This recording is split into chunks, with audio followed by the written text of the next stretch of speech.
Moi boas a todos e benvidos a outro bo programa de Faladoiro, a vaquiña polo que vale. Especialmente un saúdo a todos os que nos siguen e especialmente á xente do rural. Hoxe vamos tratar un tema que estes días pois está sendo un pouco, por así dicilo, discutido, moi falado, moi analizado. É un tema e sempre ten pois detractores e xente a favor del, non? Vamos a tratar este tema, que é o tema do eucalipto, e a razón principal pola que a mí se me ocorreu falar del foi porque o mércores o goberno de Portugal pois decideu prohibir a plantación de eucaliptos no seu país. Entonces, evidentemente, esta decisión se toma por algunha razón,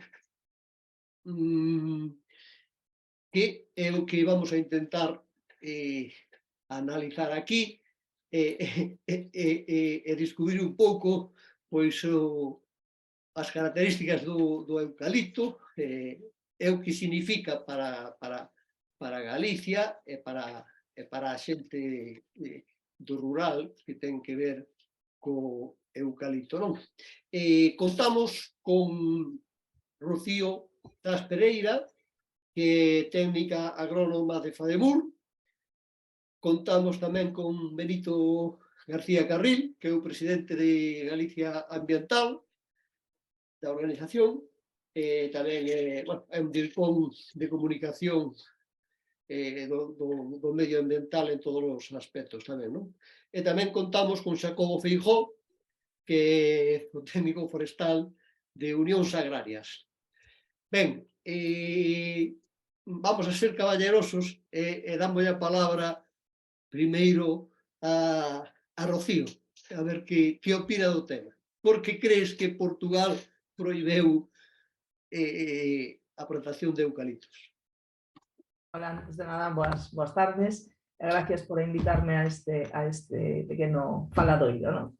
Pois eu entendo que o que pretende Portugal é organizar un pouquiño o seu territorio. Non é tanto como, bueno, entendo eu, como prohibilo eternamente, senón intentar centrarse ahora en organizar un pouco o futuro e posteriormente ver que é o máis apropiado para o seu país. Ver que especies hai, onde colocalo, onde non, e eso, pero bueno, están en unha situación en este momento, a verdade, que controvertida. Polo menos controvertida. Ben. Benito. Eu coincido no argumentario principal. Creo que Portugal moi inteligentemente ve a necesidade imperiosa de ordenar o seu territorio diante do que está a acontecer precisamente como consecuencia, por un lado, de unha ocupación descontrolada por parte de determinado tipo de plantacións forestais que xeneran formas de monocultivo. Eu creo que eles, como penso eu, non hai especies boas nin malas, hai lugares inaxeitados e hai políticas inaxeitadas. No caso galego optouse por outra cousa, que foi prohibir con unha moratoria trampa a plantación de novos espacios non ocupados polo eucalipto con eucalipto, avisando con moitísimo tempo para aquelo de darlle tempo aos que o querían facer mal, pero non axudar para nada aos que o querían facer ben, sin ningún tipo de medidas complementarias que coadyuvaran a un mantemento da biodiversidade, como poden ser a existencia de zonas de discontinuidade forestal, poñéndolle un límite dentro dun par de anos para acabar esa moratoria, pero tampouco sin ningún tipo de plantexamento nin de estrategia, polo menos coñecida e creíble, e ao final o que temos é eso. Temos unha Europa que en España, no total do Estado, ten algo así como 780.000 hectáreas ocupadas, segundo os datos do 22. Portugal, 646.000, sendo moitísimo menos territorio atlántico, evidentemente, con mellores condicións para ese eucalipto, pero bueno, Galicia, que está cerca do medio millón, bueno, pois eso ao millor danos unha idea de que temos que empezar a facérnolo mirar. Xa. Xacobo, Bueno, pois boas tardes. Estou encantado de estar aquí neste faladoiro. Eu creo que, en certa medida, o eucalipto en Portugal está servindo tamén de chivo expiatorio de outras carencias, porque Portugal tuvo este problema de incendios forestales masivos que afectaron non únicamente as superficies de eucalipto, tamén ten un problema gravísimo coa incidencia do lume nas súas masas de piñeiro dos últimos anos, hasta o punto que teñen un déficit brutal de madeira de piñeiro, moita da cal se está fornecendo desde Galicia, desde o Bierzo, desde as zonas fronterizas con España. Eu creo que o verdadeiro problema que ten Portugal, que tamén o que temos nós, é un problema de ordenación territorial e, sobre todo, da incidencia do abandono. O abandono, e apuntaba algo Benito, ali onde se acaban as discontinuidades das masas forestales porque se acaban os prados, os cultivos, as terras de labor, e iso se transforma todo en mato e en masas forestales sen control, dá unha continuidade a biomasa espacial, forma unhas superficies enormes cheas de combustible, e cando se dan condicións climáticas extremas, como foi o último ciclón que tivemos, Ofelia, que recordar que foi no ano 17, pois poden ocurrir situaciones tan dramáticas como as que pasou en Portugal. Pero, insisto, creo que está pagando un pouco tamén o pato de outras carencias, como son a falta de profesionalización dos servicios de extinción, en concreto en Portugal, e o abandono e o desorden territorial. ben, ti sacastes o tema dos incendios, non? A raíz deso, o sea, ti dis, estánse producindo tamén en Galicia e se produciron nestas fechas que se adiantaron incluso, porque normalmente os incendios en Galicia empezaban hacia o verán, non? Que houbera incendios no mes de febreiro e marzo, pois resulta un pouco chocante, non? E incluso da intensidade con que se produciron. Esos incendios en Cantabria todavía, pois foron moito máis grandes en magnitude, non? Quizás sexa polo que dicía Benito tamén, non? De que a masa forestal de eucaliptos é maior en Galicia e Cantabria que no resto de España, polo que eu teño entendido tamén, non? E incluso, pois, algunha xente, medios de comunicación, pois empezaron a falar e intentaron, pois, culpabilizar pois a xente do rural, non vou a dicir, porque eu penso que a xente do rural non só fai unha actividade, aínda que poda ter unha actividade que teña unha incidencia maior na súa explotación, pero a xente do rural pois dedícase un pouco a todo, ten un pouco de todo, non? Entón estabanse intentando culpabilizar a esa xente. Eu estuve mirando e fíjate que casualidade que non o sabía, me enterei que o primeiro que quixo, que pideu que se declarara o eucalipto como especie invasora para despois prohibilo, foi o alcalde de Teo, Rafa Sisto, bueno, é Rafael, pero lle chamen Rafa, non? E me chamou a atención. E despois tamén que en Galicia pois hubo certo debate destes últimos anos, como dixo tamén Benito, de que se están intentando pois planificar, poñer, organizar, sempre se pon unha fecha, pero nunca se poñen de acordo, e nunca hai unha fecha, e nunca se leva a cabo nada, non sigue aí. Parece ser que os máis interesados en que non se faga nada, que todo siga igual, pois parece que é a Xunta de Galicia, e aproveito para dicir que a Xunta de Galicia foi invitada ao programa, non dou a calada por resposta, igual que o clúster da madeira, e a Asociación Forestal de Galicia tamén. O sea, deron a calada... os outros dous responderon que non podían vir. A Xunta e a Lara. Entonces, dicía que a Xunta e as industrias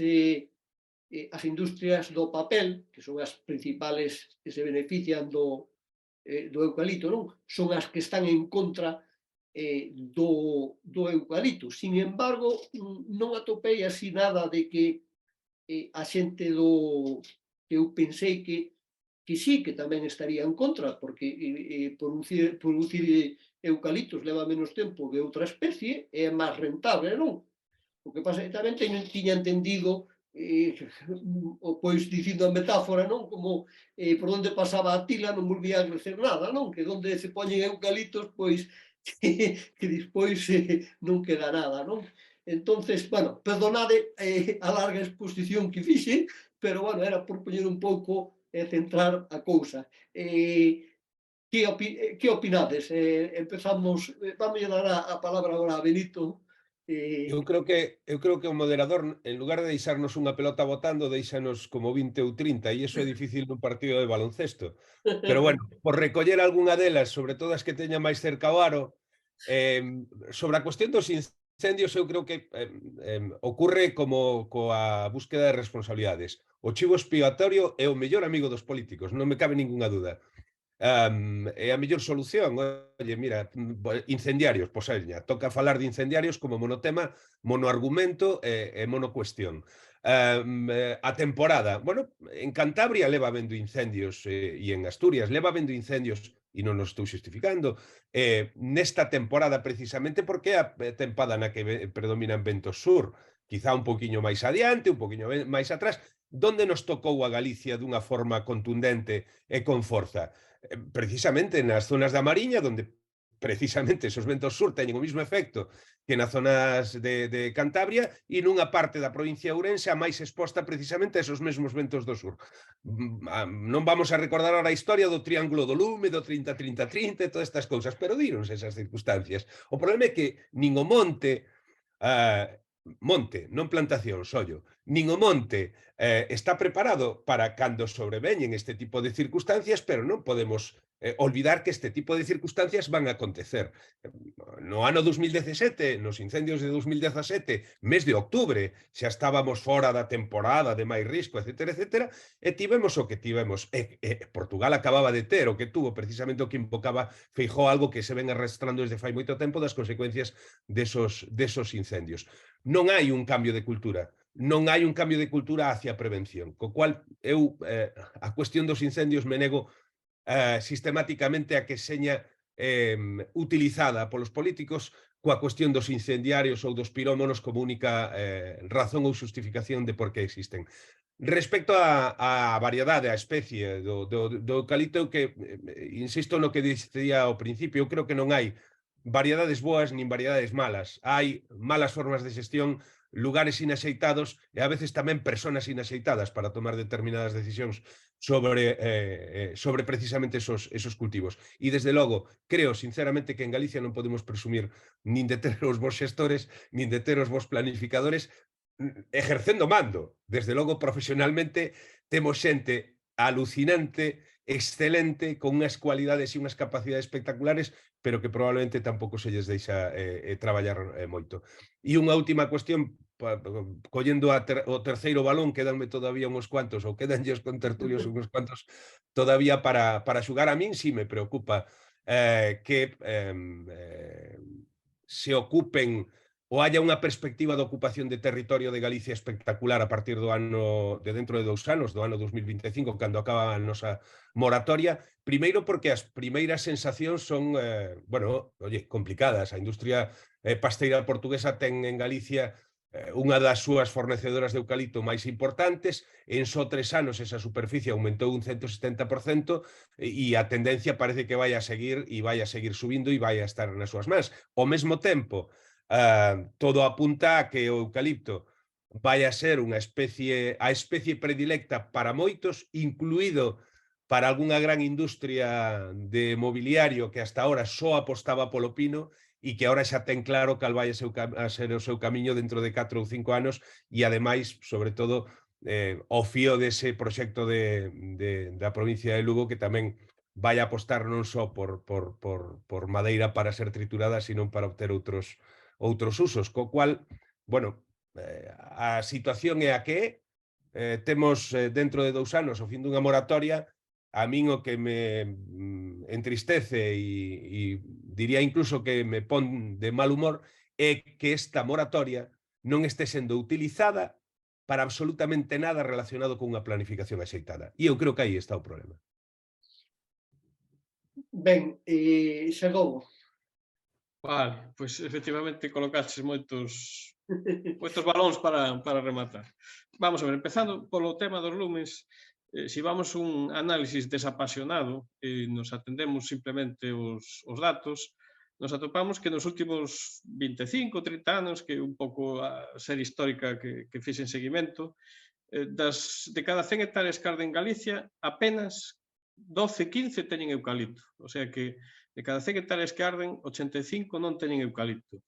E isto se ve moi ben, por exemplo, desgraciadamente este ano, na zona de Valdeorras e do Caurel, onde tivemos máis de 20.000 hectáreas en cada unha destas zonas, onde a presencia de eucalipto é prácticamente nula, é marginal. Porque realmente o problema dos lumes ten que ver máis, insisto, creo, co abandono que con especies. E no caso do eucalipto, pois, queda claro que se de cada 100 hectáreas que arden 85 non o teñen, temos que enfocar este asunto de outra maneira e non centrarnos no eucalipto porque non o vamos a resolver, estaríamos resolvendo o 10 ou 15% do problema. Despois, co tema da especie invasora, non creo que sea exactamente unha especie invasora, é unha especie en expansión, eso sí. Por qué? Porque se está aumentando moito o seu cultivo, pero como especie propiamente dita, creo que carece das cualidades que ten unha especie invasora, como pode ser, por exemplo, a acacia mimosa, onde realmente se paseamos por debaixo dunha zona onde haxe acacia, debaixo non hai absolutamente nada, absolutamente nada. A propia planta, na súa estrategia de supervivencia, se encarga de que non haxe en absoluto ningún tipo de sotobosque. Non obstante, no caso dos eucaliptales, vemos que a situación é diferente. Hai moitas veces pinos, carballos, que son especies de media luz, que poden sobrevivir debaixo dos eucaliptos e que están esperando a súa oportunidade para que o día que os eucaliptos completasen o seu ciclo, medrar eles que están debaixo esperando esa oportunidade de acceso á luz. Por eso digo que entendo que non ten exactamente as características dunha especie invasora, si dunha especie en expansión, porque se está aumentando normalmente o seu cultivo. E despois, con respecto da normativa, si hai unha normativa moi... O eucalipto é a especie que ten a maior regulación en Galicia, hai unha normativa moi prolija. Outra cosa é que se cumpla. Pero como normativa ahora mismo está prohibido plantalo en terras agrarias, é dicir, unha persona que abandona a actividade, unha explotación de vacuno, que ten 20 hectáreas de prado, non pode plantar nin piñeiros nin eucaliptos, de ninguna das maneiras. É dicir, que na superficie agraria non pode medrar legalmente. A cosa que alguén pode saltarse a lei.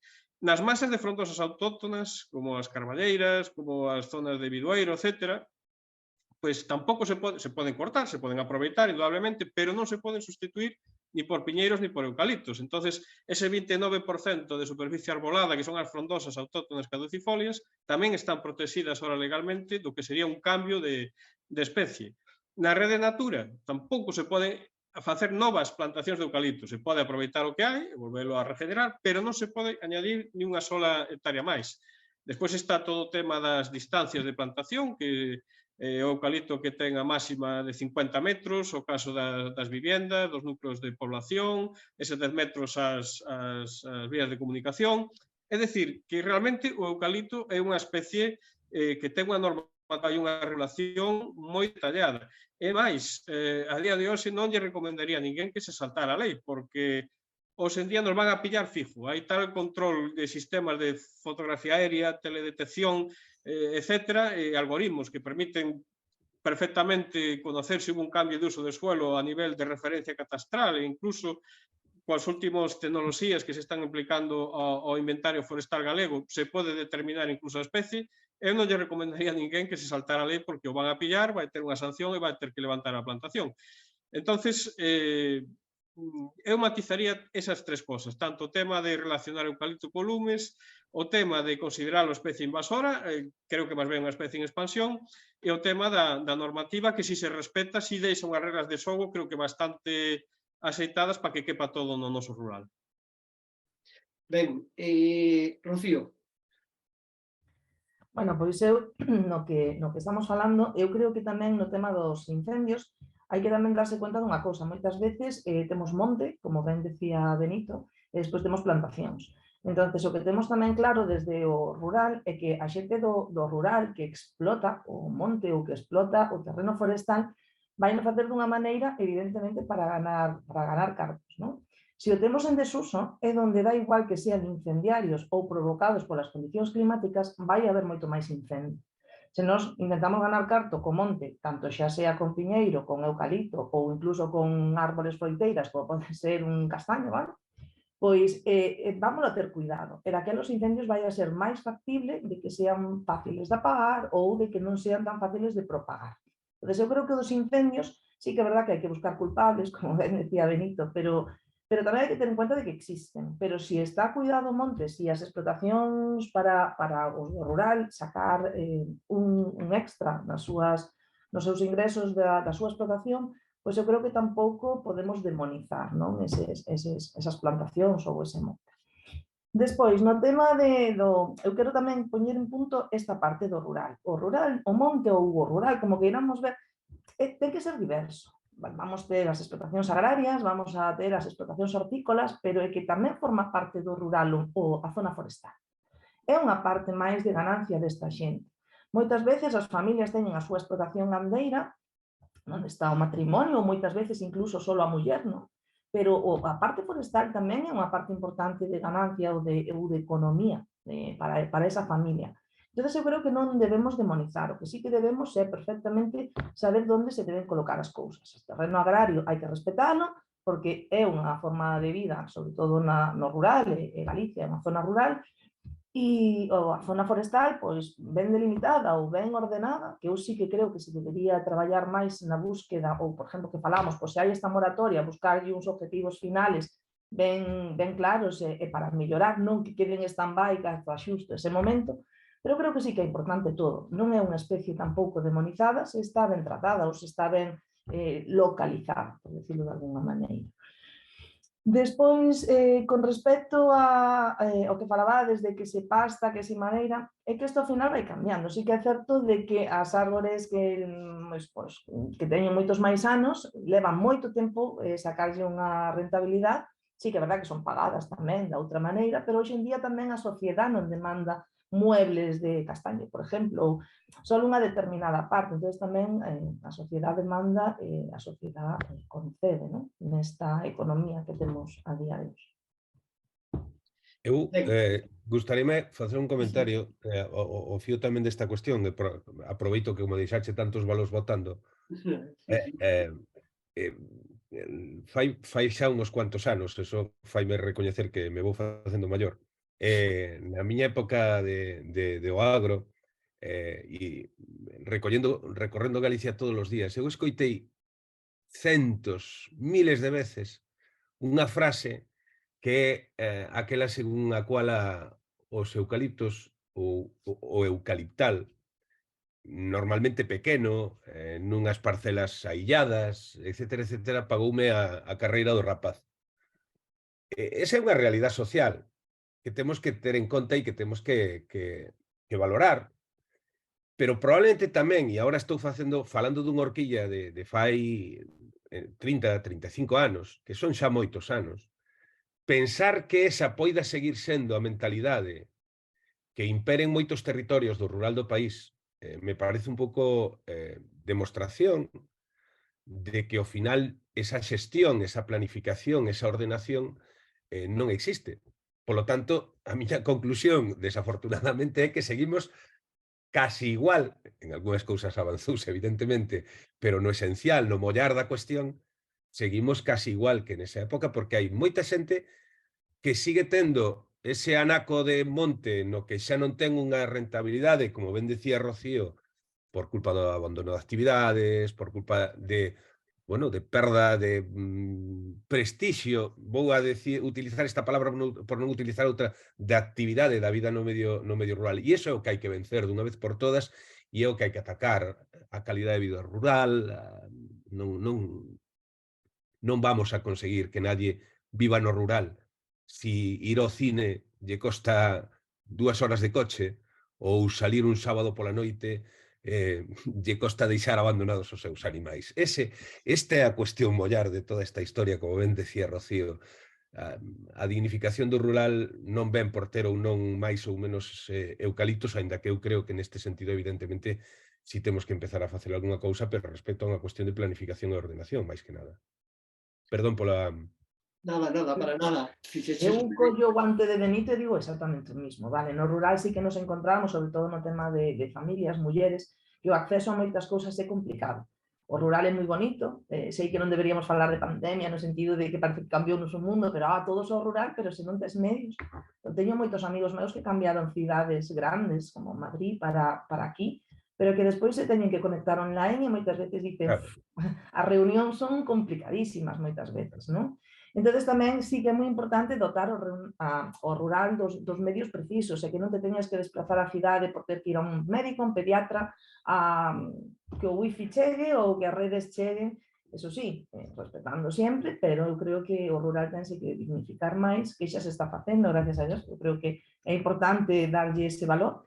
Pero despois é eso, que o rural busca o seu traballo, a súa non só xente no rural que traballe fora, senón a propia xente do rural traballando no noso medio. E o noso medio é todo, agricultura, ganadería e forestal. Eu creo que eso é de entender.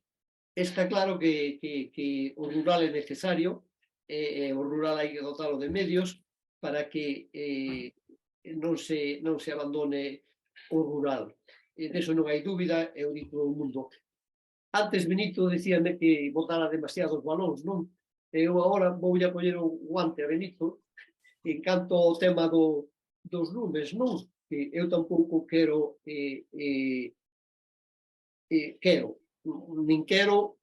evidentemente, nin creo que as autoridades se queiran aproveitar dos lumes ou utilicen os lumes para fins políticos iso, pero está claro que estes lumes que se produciron todos estes días, si é certo que as condicións climatolóxicas, como ben dicía Benito, pois o que fixeron foi que avanzaran máis rápido e se comeran máis zona arbolada, por decirlo así, pero tamén todo o mundo coincide en que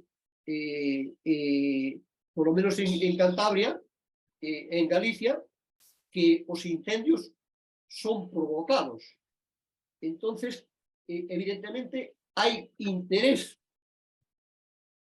de alguén por incendiar o monte. A mí me extrañou, por exemplo, perdona, Benito, acabo, a mí me extrañou, por exemplo, o dato que daba Xacobo, porque eu teña entendido que o eucalipto pois é dunha combustión moito máis que calquer outra especie, e incluso solta pois crechas ao suelo e tal, e impide o crecimento de outras tal, e me quedei extrañado co que dixo de que arde en porcentaxe, arde moi pouco o eucalipto cos incendios que se provocan, co cal pois contradice un pouco, non? O que aquí estamos falando que ven a raíz tamén do de Portugal. Benito decía que Portugal xa estaba explotando Galicia a nivel eucalipto, pois a mí xa me chegaron informacións de que as empresas que estaban en Portugal e que vivían do eucalipto, agora, ao prohibilo Portugal, van a vir para Galicia.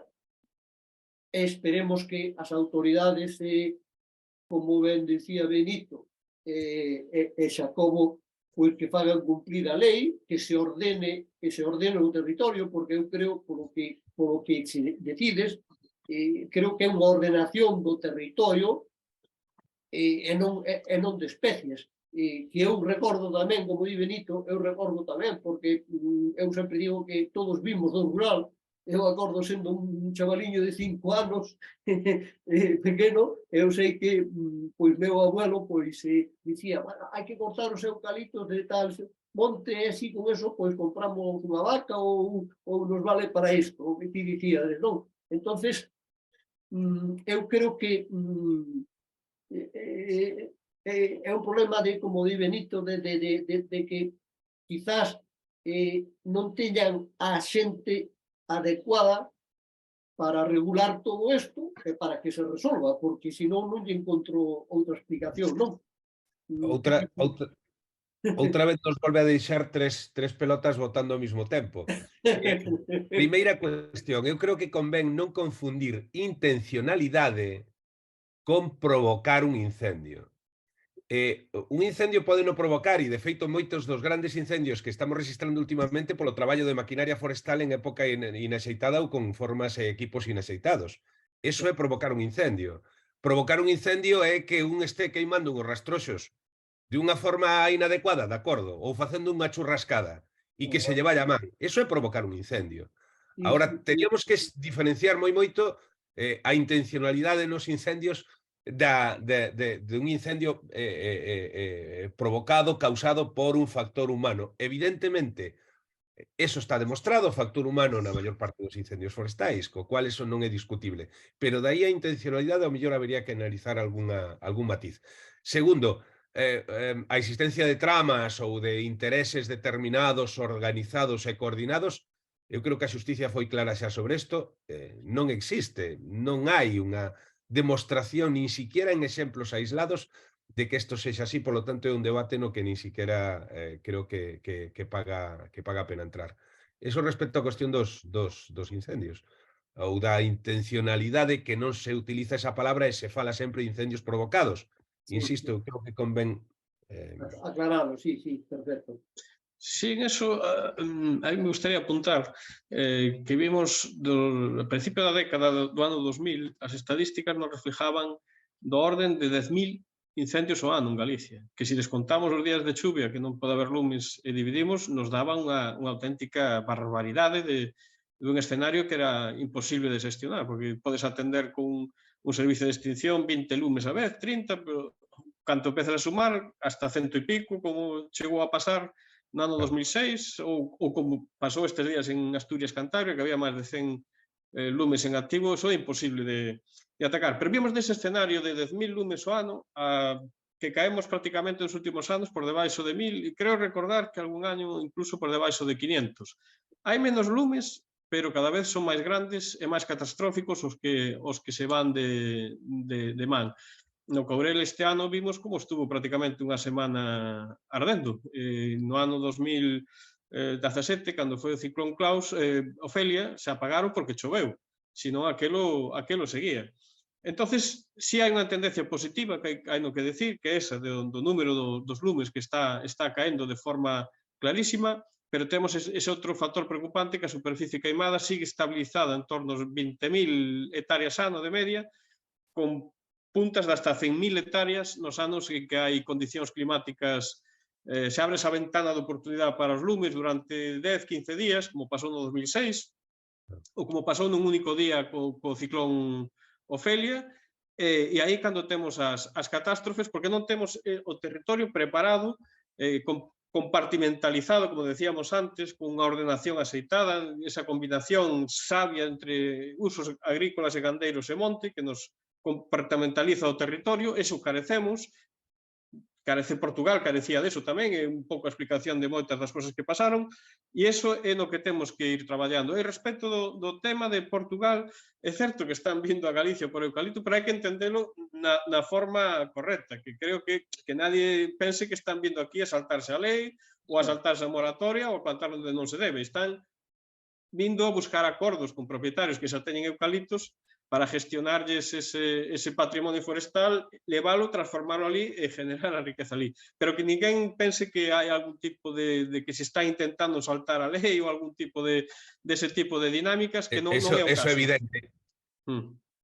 Eso é evidente. A xente vai a buscar a materia prima onde a ten. O triste Claro, o triste é cando a materia prima non sirve para deixar valores añadidos, que a min na cuestión do eucalipto realmente a única parte que me preocupa, ou a parte que me preocupa realmente, é que todo o valor añadido do eucalipto se vai fora e non se este quedando no país, porque non hai unha dinámica industrial hasta ahora, polo menos. Non hai unha dinámica industrial que aproveite esa pasta de papel que embarcamos en Marín ou embarcamos en Ribadeo con destino a Francia, con destino a Inglaterra, etcétera, etcétera. A mí esa é a parte que me preocupa. Me preocupa xenerar monocultivos, e isto non o estou dicindo desde un punto de vista despectivo, xenerar monocultivos do que seña para que despois aquí únicamente quede unha mínima parte do proceso industrial que é obter esa materia prima procesada. Esta é a parte que a mí me preocupa realmente. E respecto á cuestión dos números, bueno, eu como teño esa pequena obsesión polo proxecto Chan de Brito que desenvolveu Galicia Ambiental no 17 e no arco do 2020, aí hai, por exemplo, un dato que é escalofriante, que é desde o venres 11 ao venres 18 de setembro de 2020 tuvemos unha dúcia de grandes incendios forestais. Eso incide na liña que decía Jacobo. É evidente que non temos máis lumes. Temos menos lumes, pero moitísima máis superficie afectada. E evidentemente isto ten que ver co cambio climático, pero tamén ten que ver, como ben incidía Rocío en varias ocasións ao principio da conversa, en como a actividade no medio rural está nos niveles que está e así nos vai. Falabas ahora de Chan de Brito e recordo que eu estuve ali cando foron aqueles lumes e subín aquela roca tan característica redonda que había na altura e saquei unhas fotos onde se veía claramente que o lume parou onde había zonas de cultivo. Aquilo foi o que protexeu as casas e o que protexeu as vidas daquelas persoas. Efectivamente, as zonas de prado e as zonas onde había cultivos diversos, bueno, desgraciadamente morreron 2 personas. Non vamos a facer aquí culpabilizar a quen ordenou a evacuación da localidade de Chan de Brito, pero foi un error. A xente de Chan de Brito hubiese estado cojonudamente, con perdón, quedándose na súa aldea, porque toda a aldea se salvou precisamente do lume. Deu tempo, ademais, a unha intervención dos equipos de extinción, inda que despois fora avanzando o lume por outro lado, pero precisamente, como ben di Jacobo, foi a zona de biodiversidade arbórea e a zona dos prados, a zona onde había actividade dos paisanos do medio rural, as hortas, foron as que serviron para que o lume frenara. Evidentemente o ser humano, pois, ante o peligro e o medo, pois, cada un reacciona dunha maneira, non? Rocío. Bueno, eu non podo estar máis de acordo co que estades dicindo neste momento. Eu creo que a actividade agraria no rural, xa non só a vida no rural, sino a actividade agraria no rural, favorece moito a que eses lumes non avancen e que a ordenación sexa, eu creo que moi práctica e, ademais, non sei como decirlo, vou a mellor dicir unha tontería, pero para que me entendades. As ordenacións teñen que facer moitas veces prácticas. E os nosos abuelos e os nosos saben perfectamente que onde hai un prado non podes poñer unha plantación de eucaliptos, porque aí vai os animales, vai a tal. Se tú faz con unha lógica de traballo dunha superficie agraria suficiente para a explotación, ao lado hai outra explotación que ten unha superficie para ela, o monte vai a ir no seu sitio. Entonces, vai a quedar tamén moi acotado, aínda que sea unha masa forestal da especie que queirades poñer, non vamos a demonizar ninguna, non? Pero entonces eu creo que a actividade agraria é a que hai que, evidentemente, a vida no rural é importante, pero a actividade agraria é a que hai que fomentar. Eu creo que tamén debería haber moitas, por parte das autoridades competentes, non, axudas, no sentido dos establecimentos do que falábamos antes, permitir máis que a xente vai ao rural, pero a traballar do rural, a actividade rural, non só, sabes, o que é a vivir ali, que tamén, pero porque eso solo tampouco non nos vai a favorecer. Pois eu vou vivir a unha casa, pero non fago, pero ainda así a horta vou na ter, O sea, que ainda así a horta vou na ter. Entonces, xa é unha maneira de ordenación natural. Eu creo que eso é, para min, un dos pilares fundamentales, pero volvo a decir o mismo. Eu creo que hai que traballar con un objetivo. E o objetivo non é só fago unha lei e xa está, non? Fago unha lei para que é o que vou a mellorar no rural.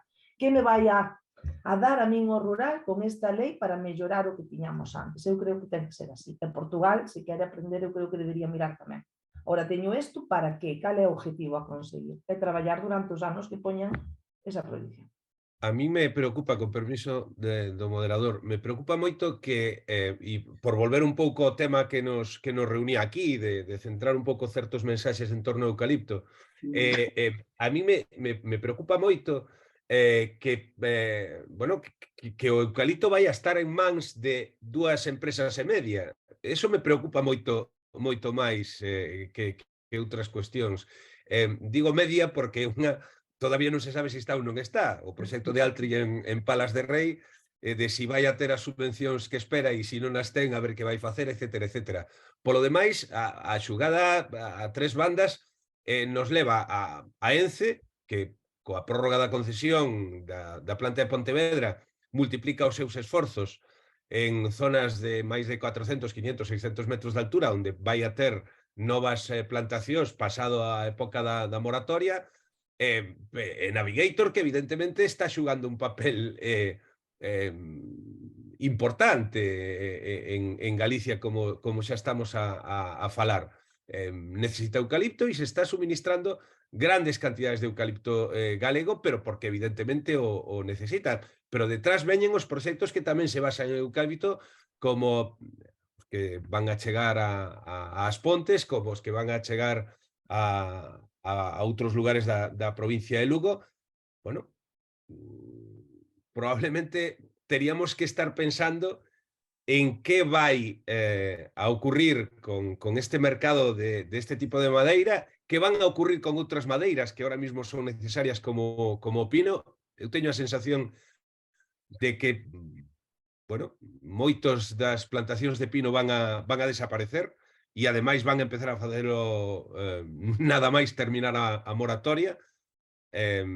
O paso ao nítens de moitas desas superficies de pino van a acabar en eucalipto, porque se está xenerando, non sei se é unha burbulla, en al menos un porcentaxe importante de novas plantacións, pero realmente a expectativa que se está xenerando respecto ás necesidades de eucalipto levan a que un empece a ter, bueno, sí, algunhas preocupacións con cuestións de biodiversidade.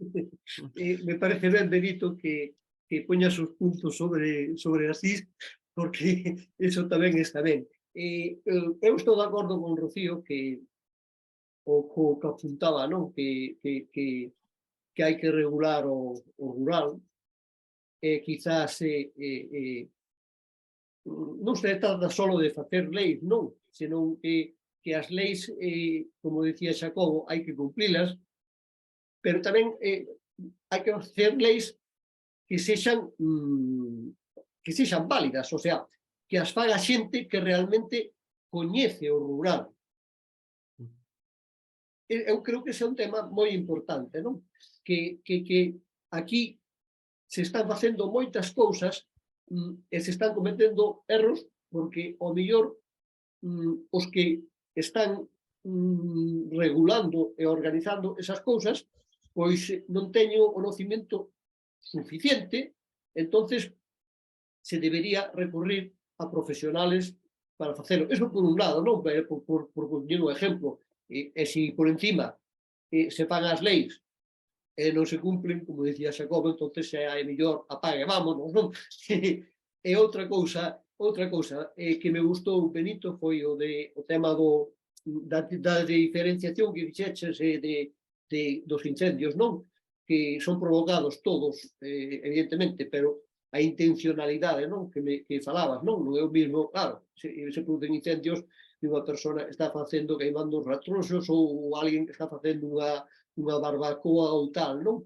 Pero neste punto a min me chama a atención e quizás ao mellor esa sexa a razón de que os lumes agora ao mellor sexan máis grandes, non? Porque estamos vendo, o din os presidentes das comunidades, os alcaldes e os conselleiros de medio rural. Palabra de Dios.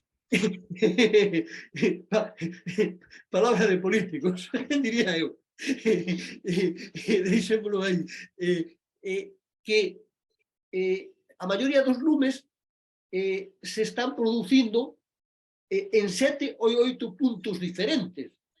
E iso está claro que aí sí que a intencionalidade está clara, está provocada, porque está coordinado eso, non? Que é o que se está producindo últimamente nos lumes na súa gran maioría. Sí, hai unhas zonas que Coincidir están comigo ou non? hai unhas zonas que están localizadas na estadística e que salen no Pladiga todos os anos, se clasifican como parroquias de alto risco incendiario, onde se ve que hai un porcentaje, agora non teño as cifras na cabeza, pero digamos que a mellor un 15% do territorio pues, ten a mellor o 30 e pico ou 40 dos lumes. Está claro que hai unha normalidade. E aí si hai intencionalidade, probablemente problemas de piromanías ou intencionalidades concretas de algún grupo. Aí creo que o importante, cando se abre esa ventana climática que decíamos antes que se abre algúns anos, desas condicións que son extraordinarias para a propagación dos lumes, aí é importantísimo que as forzas de seguridade teñen identificados a quenes son esas, poden ser esas personas, e durante eses días, eses 10-15 días que se abre esa ventana, fagan un seguimento e unha presión especial para evitar que a bola de neve do efecto dos lumes nos cheve esos escenarios catastróficos que falábamos antes, de que a mellor empezan aí e temos esos 100 e pico lumes a vez que é imposible de atallar. Aí sí que penso que vale a pena facer un esforzo grande, sobre todo por parte das forzas de seguridade, porque poden evitar a posta en marcha desa bola de nieve cando se abran esas ventanas de oportunidade. Sería importante traballar ese tema.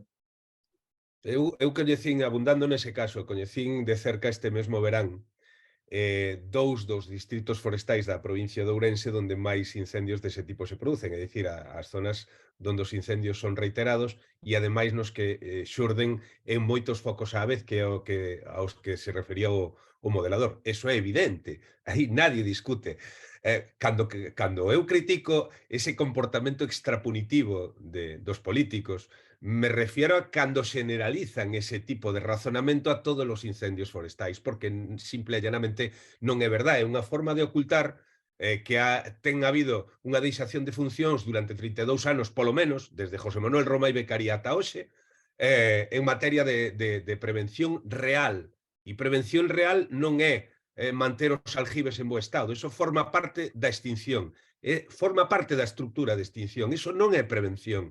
Prevención son outras cousas e prevención tamén é, por exemplo, que falamos eso de manter unha actividade en determinados lugares e habrá que destinar recursos a que determinadas zonas de Galicia manteñan unha población. Por lo tanto, non metería no mesmo saco un tipo de incendios con outros. É evidente que hai zonas nas que, bueno, queda moi ben uns señores con traje del ejército de tierra en todas as cimas de todos os montes gallegos, pero ao mellor témolas que ter solo en 4 ou 5 zonas de Galicia donde sabemos o que vai a acontecer e donde, ademais, afortunada ou desafortunadamente, os lumes teñen nombre e apellidos. Sí, pero falando de ámbitos territoriales, ahora me estou acordando que Xacobo puña como exemplo Ourense, non? E quizás sexa unha provincia onde se producen moitos, a maioría dos incendios de Galicia, non? Pero eu me acordo de incendios moi grandes na provincia da Coruña, non? E ti puñías o exemplo, o de que foi o da península do Morrazo, non? Pero me acordo, bueno, eu son de Ribeira, nací en Boiro, pero me fui a vivir a Ribeira, e depois viví para Santiago a estudiar e se me quedei aquí. Entonces, pero eu me acordo un verán que estábamos en Rianxo, na plaza do ayuntamiento, era imposible respirar, que fora aquel ano que houbera o incendio que abrasara todo, arrasara todo, o sea, hubo a xente toda, que era en pleno mes de agosto, toda a xente tuvo que irse para as súas casas porque era imposible respirar do lume que había, non? E me acordo tamén este mismo verán, do incendio e se produxo na península do Barbanza, que eu estaba en Rianxo, había quedado en Ribeira uns amigos ca familia para cenar, non? E me di unha persona, non vayas para Ribeira porque está chegando o fume a Ribeira e non se pode estar en Ribeira, non? Eu ao final collín o coche e tirei para Ribeira, vendo con cautela por si que pasaba, non? Si que vin que o lume non estaba, como decían, por en Boiro, que non pasaba de aí. Non, o lume estaba chegando xa, eu vin que estaba chegando xa casi a Pobra, incluso xa había pasado a Pobra, e cheguei a Ribeira, e a Ribeira non había fume nin nada, pero sí comentei con amigos e tal, de que moi probablemente chegara a Ribeira, non? E eles dicían que non, que era imposible, non? Ao final, pois realmente, por suerte, se parou, pero chegou a Ribeira porque se queimou parte dun camping de Ribeira e tal. Entonces, bueno, vamos a ir acabando e resumindo. A mí me preocupa unha cousa que dixo Benito, que é que o valor añadido que produce a explotación do eucalipto, pois que non se quede en Galicia. Se o temos aquí, pois debe quedarse aquí, non? E outra conclusión, xa como conclusión, é que entendo que eu creo que ten que haber eucalipto, o sea, non é que sexa, non estou en contra do eucalipto, non, estou máis ben a favor do que dicía Rocío, e que vos tamén dicíades que hai que regular as cousas e hai que destinar unhas zonas para eucalipto e outras zonas para outra cousa, estudiado todo ben por expertos e ordenar ben o territorio, non? E como resume xa para acabar, douvos a palabra a cada un e decides a conclusión, por así decir. Por primeira vez vou a ser moi breve. Eu creo que co eucalipto ten que acontecer o mesmo que co turismo en Galicia. Nós non podemos ser un país de un turismo de masas con miles de personas ocupando as nosas playas, os nosos montes, etcétera, etcétera. Temos que ter un turismo que dé un valor añadido, que aporte beneficios de tipo social, cultural, económico, eso que se di a sostenibilidade. Non hai sostenibilidade se non é económica, social e medioambientalmente á vez. E creo que coas plantacións de interese económico, entre elas o eucalipto, ten que acontecer exactamente o mesmo. É unha especie, a lei di que non é invasora, polo tanto, superado esta cuestión, nos queda o que nos queda, que é vivir con el, pero evidentemente non podemos ser productores de eucalipto a bajo coste. Non podemos ser o low cost forestal da Unión Europea, e aí é onde está, eu creo que o nudo gordiano desta historia. Non podemos pensar que tendo moitísimas máis miles de hectáreas vamos a ter unha maior rentabilidade, habrá que ir a outras formas de obter esa rentabilidade do eucalipto e desde logo ou ter un valor añadido é unha delas. Está claro, eu, como sempre digo, no equilibrio de todos os elementos cando confluyen en calquer cousa ou en calquer industria, en calquer economía, sempre hai que buscar o equilibrio, non? Rocío. Bueno, pois eu por dar así unha conclusión diría que, bueno, un pouco na liña de Benito, non? No sentido de que está ben, temos calquer tipo de explotación forestal, pero que temos que considerarnos é iso, explotación forestal. Cando un ten unha empresa, sea que sea, vai na cuidar, e vai buscar o maior rendimiento e a maior productividade, non? Entón, eu creo que se nós mesmos damos valor ao noso monte, damos valor ás nosas explotacións, tampouco vamos a poder regalar, o cual xa poderíamos ter incluso algo máis de rentabilidade.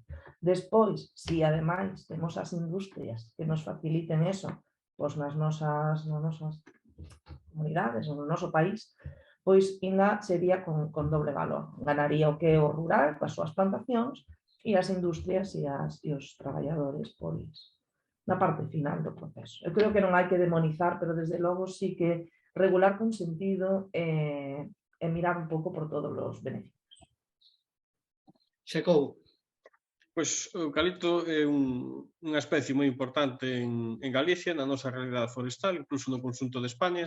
Unha de cada 4 toneladas de madeira que se producen en España é o eucalipto galego. Producen unhas rentas moi importantes, no entorno dos 300 millóns de euros para propietarios e para comunidades de montes. Temos por fin unha normativa que nos permite, creo que, empezar a andar o camiño da convivencia co eucalipto, unha vez que está excluído das terras agrarias, unha vez que non se poden cortar masas de frondosas para plantar eucaliptos, unha vez que non se poden ampliar máis plantacións na Red Natura, que ten esas distancias tan rigurosas, e temos que facer un esforzo para que siga aumentando a xestión sostible deses eucaliptais, que siga aumentando a certificación forestal, e que se produzca unha materia prima que realmente logremos pechar os ciclos, igual que con outras especies que tamén nos pasa co piñeiro, que o mellor nos quedamos moito na tabla e no tabuleiro e non acabamos de pechar o ciclo, tamén pechalo no caso do eucalipto, e actuando de un xeito ordenado, e unha vez que esquecemos ese San Benito co tema dos incendios forestales, que os datos non o apoian, creo que podemos ter unha oportunidade de ter unha fonte importante de riqueza en Galicia que conviva perfectamente co uso agrícola gandeiro e coa conservación do medio ambiente. A oportunidade está aí e temos que ser quen de materializala nese camiño. Perfecto. Creo que todos coincidimos en que ao final da tertulia a conclusión é que o que fai falta é invertir no rural, regular o rural e ordenalo, mediante leyes, evidentemente, e que esas leyes se cumplan e que as autoridades cumplan a súa labor, ao igual que o fan as brigadas de antiincendios xa, non? Eso pode ser a frase final e o resumen deste faladoiro, non? Bueno, pois nada, Rocío, moitas gracias por estar aquí. Nos veremos en outro faladoiro seguramente. Cando queiras. Benito, un placer haber ido aquí de verdade. Gracias. Xacobo, o mismo che digo. Gracias. Gracias a vos. E a audiencia, pois me despido dela, nos vemos en outro faladoiro con outro tema. Hasta outro día.